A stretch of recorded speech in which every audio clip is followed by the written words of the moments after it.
Hello friends, कैसे हैं आप लोग। आप लोग का एक बार फिर यथा लर्निंग प्लेटफॉर्म पे मैं आपका स्वागत करता हूं।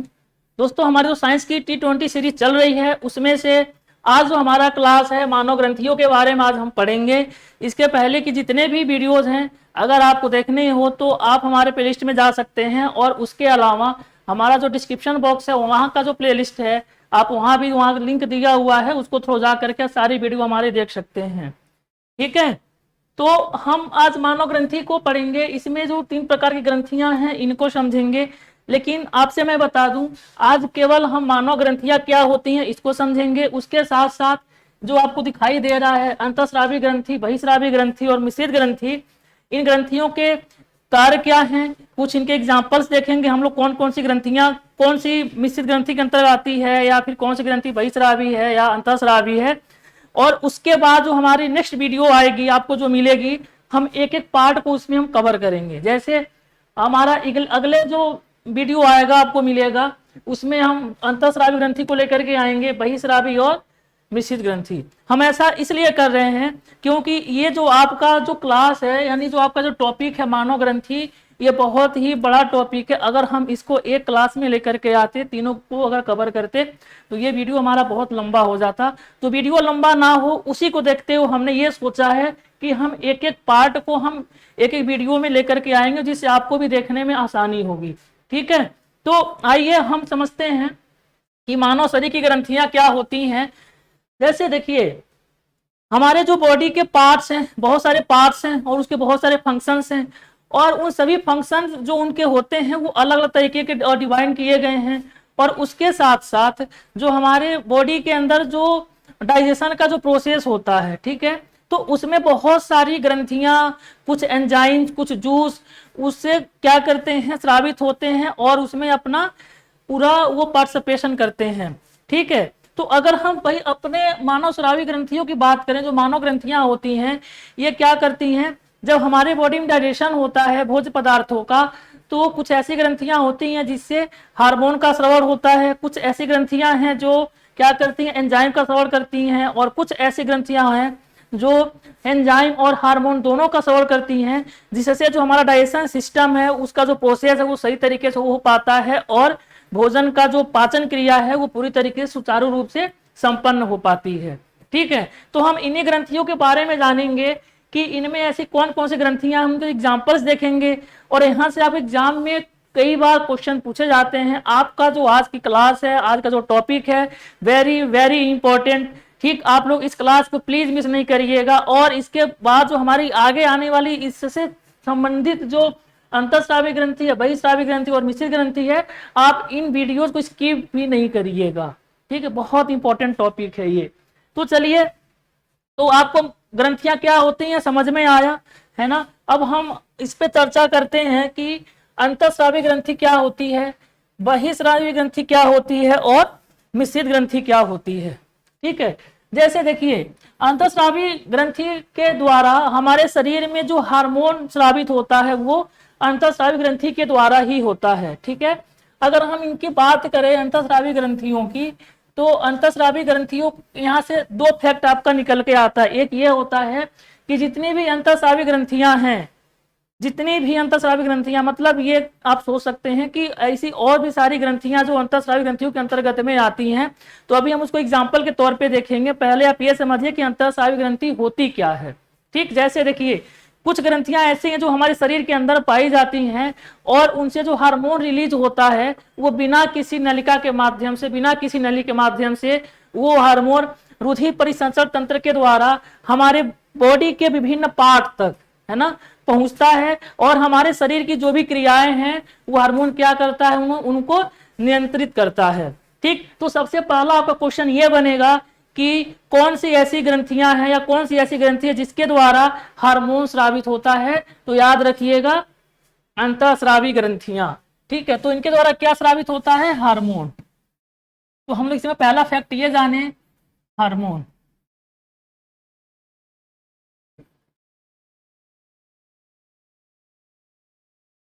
ठीक है, क्या होता है, हार्मोन इससे स्रावित होता है अंतःस्रावी ग्रंथियों के द्वारा। क्लियर बात।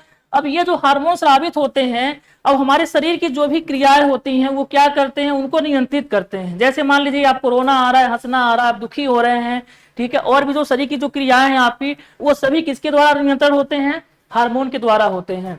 हार्मोन का एक ही बस कार्य है, आपके शरीर की जो भी क्रियाएं हैं उसको नियंत्रण करना। ठीक, जैसे हंसना, गाना, खेलना, बोलना, जो भी आप प्रतिक्रिया करते हैं, जो भी आप रिएक्शन देते हैं, वो जो रिएक्शन होता है आपके हार्मोन के कारण ही होता है। ठीक बात। अगर हम अंतःस्रावी ग्रंथियों का एक और जो सबसे महत्वपूर्ण एग्जाम्पल है, अगर हम उसको देखें तो अंतःस्रावी ग्रंथियों को नलिका विहीन ग्रंथि कहा जाता है। क्या कहते हैं हम, नलिका विहीन ग्रंथि। ठीक है, नलिका विहीन ग्रंथि कहा जाता है। नलिका विहीन ग्रंथि क्यों कहते हैं इसको, क्योंकि जो हार्मोन होता है जब अंतःस्रावी ग्रंथियों के द्वारा संचालित स्रावित होता है तो ये हार्मोन डायरेक्ट हमारे ब्लड में आके मिलता है। समझ पा रहे हैं। जैसे मान लीजिए आप, अगर कोई ग्रंथि है, मान लीजिए ये कोई ग्रंथि है, अगर यहाँ से हार्मोन स्रावित हो रहा है तो ये ऐसा नहीं कि किसी नली के माध्यम से ये आकर के हमारे ब्लड में मिलेगा, वो डायरेक्ट आकर के यहाँ से धीरे धीरे स्रावित होता है और आकर के हमारे जो नलिका यानी होती है, जो धमनी होती है, आर्टरीज यानी जो सीरा होती है, तो धमनी में जो ब्लड बहता है, ब्लड में आकर के मिलती है और इस ब्लड के माध्यम से पूरे शरीर में क्या करता है, ब्लड हार्मोन को पहुंचा देता है। और ये जो हार्मोन होते हैं जैसे हमारे पूरे शरीर में जाते हैं तो हमारे शरीर की जो भी क्रियाएं होती हैं उसको नियंत्रण करते हैं। ठीक है, तो आप एग्जाम में क्वेश्चन कैसे पूछा जाएगा, देखिए यहां से आपके एग्जाम में 3 तरह के क्वेश्चन लगभग पूछे जाएंगे। पहला क्वेश्चन ये पूछेगा कि अंतःस्रावी ग्रंथि क्या होती है, क्लियर बात। दूसरा क्वेश्चन ये पूछेगा कि किस ग्रंथि के द्वारा हार्मोन स्रावित होता है या हार्मोन्स निकलता है, तो अंतःस्रावी ग्रंथि। तीसरा पॉइंट, तीसरा क्वेश्चन ये बनाएगा कि निम्न में से कौन सी ग्रंथि या फिर किस ग्रंथि को नलिका विहीन ग्रंथि कहा जाता है, तो अंतःस्रावी ग्रंथि को नलिका विहीन ग्रंथि कहा जाता है। अब याद रखिएगा, आप इतना ये जो कॉन्सेप्ट है ये जान गए कि अंतःस्रावी ग्रंथि के द्वारा हार्मोन निकलता है। अब अंतःस्रावी ग्रंथियों के अंतर्गत, ठीक है, जितने भी ग्रंथियां आएंगी उन सभी ग्रंथियों से क्या रिलीज होगा, हार्मोन रिलीज होगा। अभी हम उसको उदाहरण में समझेंगे। और उसके साथ साथ अगर हम देखें जो हमारा दूसरा पॉइंट है अंतःस्रावी ग्रंथि का नलिका विहीन ग्रंथि से कहते हैं, तो अंतःस्रावी ग्रंथि के अंडर में यानी उसका उदाहरण जितने भी ग्रंथियां होंगी उन सभी ग्रंथियों को हम नलिका विहीन ग्रंथि बोलेंगे।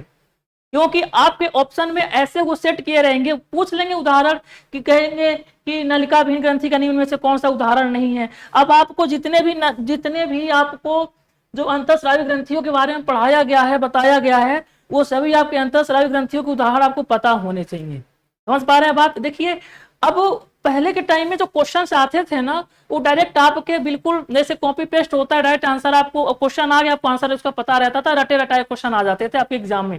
लेकिन आज का एग्जाम आपको समझना है, उसका जो लेवल बढ़ गया है एग्जाम के क्वेश्चन का, कैसे क्वेश्चन आ रहे हैं, उसका ट्रेंड है चेंज हो गया है। समझ पा रहे हैं आप। अब वो थोड़ा सा आपको बिल्कुल बेसिक ज्ञान होने की वो पूरी तरीके से उनको उम्मीद है कि जो हमारा जो एस्पिरेंट है, जिस कैंडिडेट को हम सेलेक्ट करना चाहते हैं, नियुक्त करना चाहते हैं, उसके पास थोड़ा सा आधारभूत जानकारी होना चाहिए। तो उसके परिप्रेक्ष्य में अगर हम देखें तो आपको एक बेसिक कॉन्सेप्ट की जरूरत होनी चाहिए, तो वो आपको हम यहाँ पर दे रहे हैं। तो याद रखिएगा इस तरीके से आपको पढ़ाई करना पड़ेगा, तो यहाँ से आपका कोई भी क्वेश्चन गलत नहीं होगा। तो जिस तरीके से मैं बताया हूँ यहाँ से ऐसे ही क्वेश्चन आपके एग्जाम में दिखेंगे और बनेंगे भी। अगर आपको प्रूफ चाहिए कि हम सही बोल रहे हैं या गलत, तो आप जितने भी प्रीवियस ईयर में इस चैप्टर से आए हुए क्वेश्चन से आप वहां पर जा करके देख सकते हैं, हूबहू जो मैंने बताया सेम ऐसे ही क्वेश्चन आपको वहां पर मिलेंगे।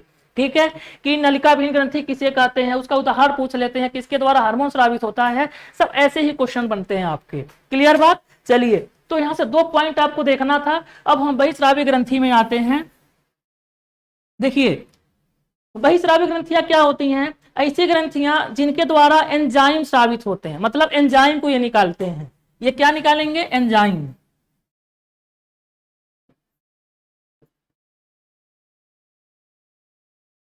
इनके द्वारा एंजाइम का स्राव होता है।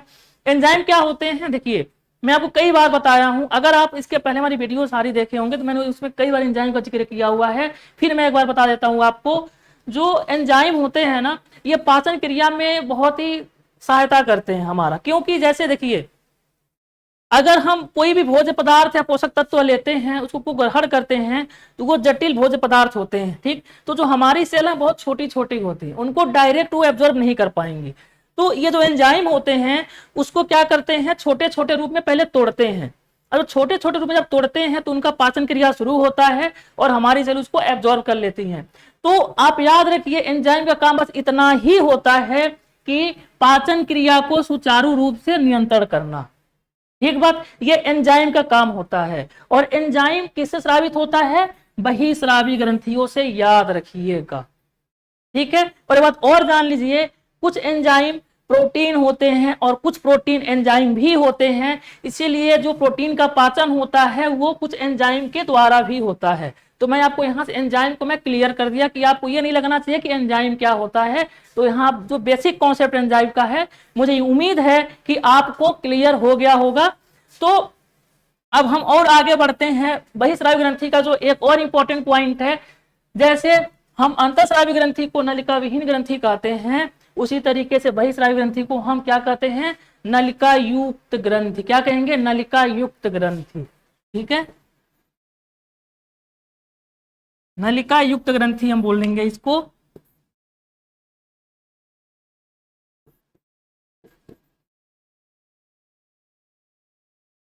ठीक है, क्या बोलेंगे इसको, नलिका युक्त, नलिका युक्त। क्लियर बात, नलिका विहीन, नलिका युक्त, नलिका विहीन, नलिका युक्त। क्लियर। बहिस्रावी से एंजाइम स्राव होता है, अंतःस्रावी से हार्मोन स्राव होता है।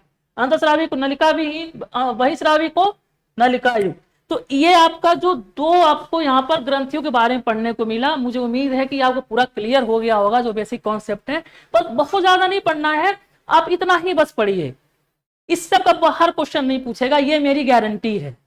तो समझ पा रहे हैं आप, इससे बाहर क्वेश्चन नहीं पूछे। आप यहाँ पर पीएचडी नहीं करने आए हैं, अगर आपको पीएचडी करना है तो तैयारी करना छोड़ दीजिए, समझ रहे हैं। आपको एक बस बेसिक एक आधारभूत ज्ञान की जरूरत है, एक आपको बेसिक कॉन्सेप्ट पता होना चाहिए। अब ऐसा नहीं कि आपको अब पूरा एक स्टैंडर्ड किताब लेकर के बैठ गए, अब चलो हम पूरा उसमें हमको विद्वता हासिल करना है, ऐसा नहीं है। आपका रोल इतना ही है कि आपका एग्जाम क्लियर हो जाए, जो हम पढ़ा रहे हैं वो क्वेश्चन आप एग्जाम में आना चाहिए, ये इंपॉर्टेंट है, ठीक बात। चलिए अब हम देखिए, अगर हम देखें थोड़ा तो इसमें एक और ग्रंथि आपको यहाँ पर दिखाई दे रही है, मिश्रित ग्रंथि, ठीक बात, मिश्रित ग्रंथि। देखिए हमने अंतःस्रावी बहिस्रावी के बारे में पढ़ा, अब मिश्रित ग्रंथि क्या होती है। मिश्रित मतलब क्या, मिक्स। मिक्स मतलब क्या, मतलब इसमें दोनों शामिल हो। मिश्रित वही तो होता है जिसमें दोनों शामिल हो, कई चीजें शामिल, उसमें उसको कहते हैं मिश्रित। तो मिश्रित में देखिएगा, जो मिश्रित ग्रंथि होती है इसमें एंजाइम और हार्मोन दोनों स्रावित होते हैं। बात समझ में आई, इसमें जो होता है एंजाइम और हार्मोन दोनों स्रावित होते हैं, एंजाइम और हार्मोन, ठीक बात। कई बार एग्जाम में क्वेश्चन पूछा जाता है कि किस ग्रंथियों के द्वारा एंजाइम तथा हार्मोन दोनों स्रावित होते हैं, तो मिश्रित ग्रंथि हुई होती है। क्लियर। देखिए अब अच्छा, एंजाइम और मिश्रित अगर स्रावित होंगे तो जाहिर सी बात है, अगर एंजाइम स्रावित होगा तो ये नलिका विहीन जो एंजाइम होगा नलिका युक्त ग्रंथियों के माध्यम से होगा, और जो हार्मोन होगा ये नलिका विहीन ग्रंथियों के माध्यम से होगा।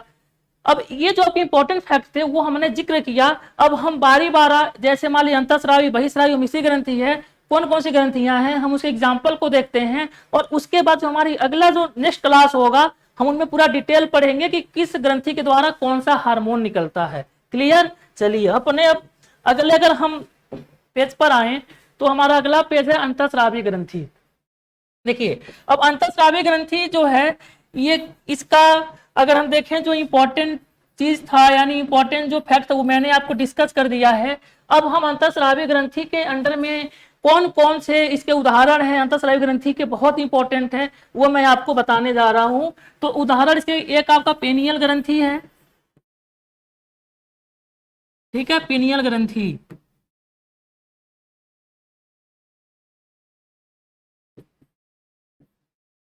ठीक, पीयूष ग्रंथि,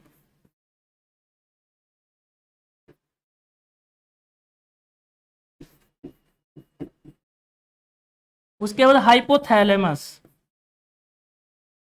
हाइपोथैलेमस। देखिए पिनियल ग्रंथि, पीयूष ग्रंथि, हाइपोथैलेमस जो ग्रंथि है, ये तीनों ग्रंथियां आपके कहाँ पाई जाती हैं? मस्तिष्क में पाई जाती हैं।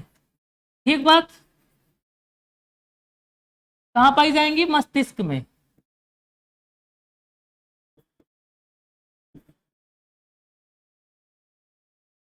देखिए कई बार एग्जाम में आपके क्वेश्चन बना हुआ है कि हाइपोथैलेमस या फिर पीयूष ग्रंथि या पिनियल ग्रंथि ये शरीर के किस भाग में पाई जाती हैं? तो हमारे मस्तिष्क में पाई जाती हैं। ये तीनों ग्रंथियां हमारे मस्तिष्क में फिट होती है, तो आपका बेसिक क्वेश्चन यहाँ से बनेगा ये। ठीक है, अब आगे अगर हम बढ़े तो जो हमारा अगला ग्रंथि है, अंतःस्रावी ग्रंथि का जो उदाहरण है वो हो जाएगा आपका थायराइड ग्रंथि। ठीक, और पैराथायराइड ग्रंथि।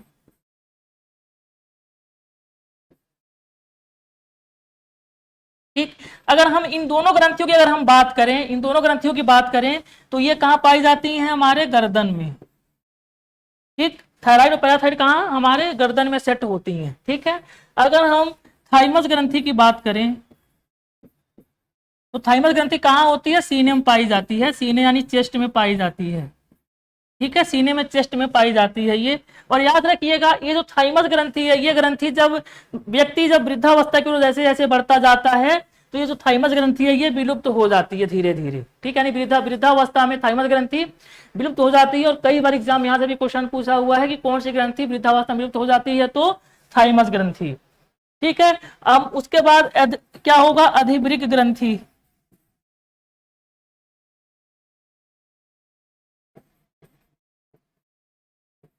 देखिए अधिवृक्क ग्रंथि को हम एड्रिनल ग्रंथि कहते हैं। और यह अधिवृक्क ग्रंथि इसका नाम क्यों पड़ा? क्योंकि ये जो ग्रंथि है, ये जो अंतःस्रावी ग्रंथि है, अधिवृक्क ग्रंथि, यह वृक्क के सबसे पिछले वाले हिस्से में पाई जाती है और उसका आधा पार्ट वृक्क का ये कवर करती है, इसलिए इसको हमको अधिवृक्क ग्रंथि कहते हैं। एड्रिनल ग्रंथि को अधिवृक्क ग्रंथि कहते हैं। ठीक है, तो आपका ये ग्रंथि कहाँ पाई जाएगी? वृक्क में पाई जाती है। ठीक है, इसलिए हमको अधिवृक्क ग्रंथि के नाम से इसको जाना जाता है। तो आपने पिनियल ग्रंथि देखा, पीयूष ग्रंथि देखा, हाइपोथैलेमस, थायराइड, पैराथायराइड, थाइमस और अधिवृक्क। ये मैं जितने भी उदाहरण बताया हूँ, ये सभी ग्रंथियां कौन सी ग्रंथियां हैं? ये अंतःस्रावी ग्रंथियां। और इन सबके द्वारा क्या निकलेगा? हार्मोन स्रावित होगा, हार्मोन से निकलेगा। क्लियर बात? आप इसका स्क्रीनशॉट या इसको नोट डाउन कर सकते हैं लेकर के। हम अपने अगले पेज पर आते हैं और जो हमारा अगला पेज होगा बहिस्रावी। अब हम बहिस्रावी ग्रंथियों को देखेंगे, इसके एग्जांपल्स कौन कौन से हो सकते हैं बहिस्रावी ग्रंथियों के। ठीक है, इसमें पहले तो आपका हो जाएगा लार ग्रंथि। ठीक, लार ग्रंथि, जैसे लार ग्रंथि कहाँ पाई जाती है? हमारे मुंह में जो ये लार यानी स्टार्च का जो पाचन करती है लार ग्रंथि के द्वारा। ठीक है, तो इनका एक काम होता है, यानी ये क्या होता है? एंजाइम होते हैं। ठीक है, ये एंजाइम क्या करते हैं? हमारे शरीर में जो भी भोज्य पदार्थ होते हैं उसको पचाते, मैंने आपको पहले ही बता दिया है। उसके बाद दूसरा अगर हम बात करें तो स्वेद ग्रंथि होती है, स्वेद ग्रंथि। उसके बाद श्लेष्म ग्रंथि, श्लेष्म ग्रंथि। ठीक बात, श्लेष्म ग्रंथि हो गया आपका, स्वेद ग्रंथि, लार ग्रंथि। अगर उसके एक और ग्रंथि की बात करें उसका नाम है दुग्ध ग्रंथि। ठीक है, दुग्ध ग्रंथि। ये सभी किसके एग्जाम्पल हैं? बहिस्रावी ग्रंथियों के एग्जाम्पल्स हैं। तो आपको ये जो ग्रंथियां देखने को मिल रही हैं, आपसे एग्जाम में क्वेश्चन पूछेगा कौन सी अंतःस्रावी ग्रंथि है, कौन सी बहिस्रावी ग्रंथि है, कौन सी नहीं है, कौन सी है। तो आपको ये सभी जो ग्रंथियां हैं आपको याद रखना होगा। क्लियर बात? स्वेद ग्रंथि जो हमारी स्किन होती है ना, स्किन, उसमें पाई जाती है स्वेद ग्रंथियां। जो देखते होंगे जो पसीना निकलता है हमें, वो स्वेद ग्रंथियों के कारण निकलता है। ये टेम्परेचर को मेंटेन करती हैं। ठीक बात, अगर हम दुग्ध ग्रंथियों की बात करें, जो दुग्ध ग्रंथियां होती हैं, इन्हीं के द्वारा फीमेल में जब जैसे मान लीजिए मदर होती है, अगर उसको अपने बच्चे को दूध की फीडिंग करानी होती है, दूध बच्चे को दूध पिलाना होता है, तो इन्हीं ग्रंथियों के माध्यम से माँ के शरीर में, यानी जो उसका दूध ग्रंथि है उसी के द्वारा दूध का स्रवण होता है और बच्चा दूध का फीडिंग करता है। तो ये बहिस्रावी ग्रंथियों के एग्जाम्पल्स थे। ठीक है, हम आगे बढ़ते हैं और जो हमारा अंतिम है मिश्रित ग्रंथि, हम इसको देखते हैं। तो इसका आप याद रखिएगा, मैंने आपको पहले उसमें बता दिया है कि मिश्रित ग्रंथि के द्वारा दोनों एंजाइम और हार्मोन दोनों स्रावित होते हैं। और मिश्रित ग्रंथि का एक ही एग्जाम्पल ग्रंथि है, उसका नाम है अग्न्याशय। क्या नाम है उसका? अग्न्याशय।